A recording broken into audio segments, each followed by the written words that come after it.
அலைக்கும் வரஹ்மத்துல்லாஹி பரகாத்துஹு.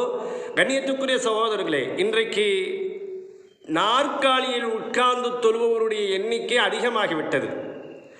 நாற்காலியில் உட்கார்ந்து தொழுவதை நம்முடைய மார்க்கம் அனுமதித்தாலும் நபி ஸல்லல்லாஹு அலைஹி வஸல்லம் அவர்கள் இதை பற்றி என்ன சொல்கிறார்கள் என்பதை நாம் ஹதீஸிலே பார்க்கின்றோம்.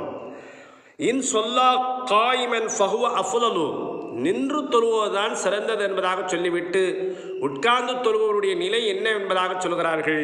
ஒமன் சொல்லா காயிதன் ஃபலஹு நிஸ்ஃபு அஜ்ரில் காயிமி, நின்று தொழுபவருடைய நன்மையில் பாதி நன்மை தான் உட்கார்ந்து தொழுபவருக்கு கிடைக்கிறது என்பதாக சொல்கிறார்கள்.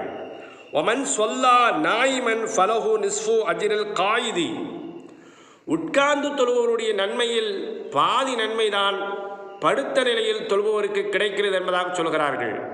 கண்ணியத்துக்குரியவர்களே, சலுகை இருக்கிறது என்பதற்காக நாம் அந்த சலுகையை முடியாத பட்சத்தில் நாம் என்ன செய்ய வேண்டும்? பயன்படுத்த வேண்டும். ஈஸியாக பயன்படுத்தி விடக்கூடாது.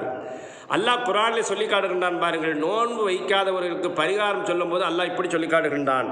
வஅலல்லதீன யுதீகுனஹு ஃபித்யத்துன், நோன்பு வைக்க சக்தி உடலிலே சக்தி பெறாதவர்கள் பரிகாரம் செய்யட்டும். துஆவு மிஸ்கீனின், ஏழைக்கு உணவு கொடுக்கட்டும் என்பதாக சொல்லிவிட்டு அல்லாஹ் இப்படி சொல்லி காட்டுகின்றான்.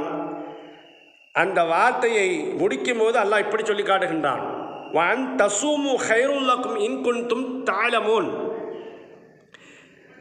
அப்படி அந்த நோன்பு வைக்கக்கூடிய நன்மையை நீங்கள் அறிவீர்களாக இருந்தால், நோன்பு வைக்கக்கூடிய நன்மையை நீங்கள் அறிபவர்களாக இருந்தால் உங்களுக்கு நோன்பு வைப்பதுதான் சிறந்தது என்பதாக அல்லாஹ் அந்த வார்த்தையை முடிக்கும் போது சொல்லி காட்டுகின்றான். அல்லாஹ் உடலிலே சக்தி பெறாதவர்கள் ஃபித்யா கொடுக்கட்டும், பரிகாரம் செய்யட்டும் என்பதாக சொல்லிவிட்டு அத்துடன் முடித்து விடவில்லை.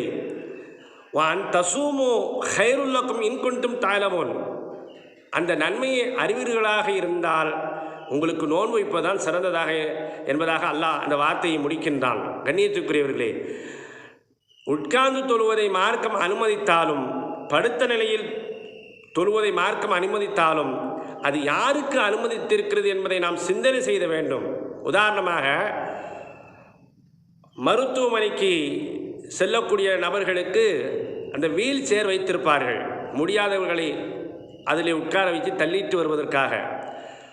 ஒருவர் சாதாரணமாக இருமிக் கொண்டு செல்கிறார் என்பதாக சொன்னால் அவருக்கு வீல் சேரை வைத்து அவரை அழைத்து செல்வார்களா?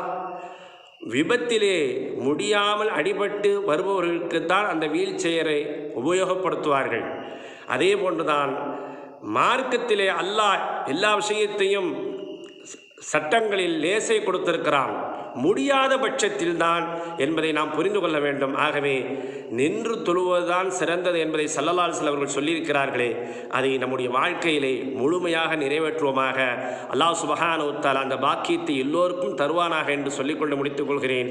வாஹிர் தாவானா அனில் ஹம்துலில்லாஹி ரப்பில் ஆலமீன். அஸ்ஸலாமு அலைக்கும் வரஹ்மத்துல்லாஹி வபரகாத்துஹு.